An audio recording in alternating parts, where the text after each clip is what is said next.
ఎవరు రాయగలరు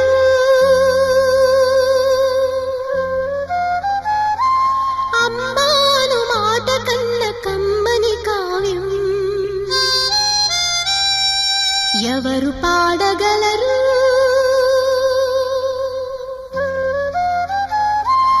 అమ్మ అనురాగం కన్న తీయని రాగం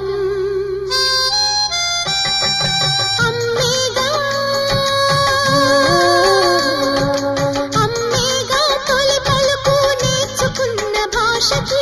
అమ్మేగా ఆది స్వరం ప్రాణమనే పాటకి ఎవరు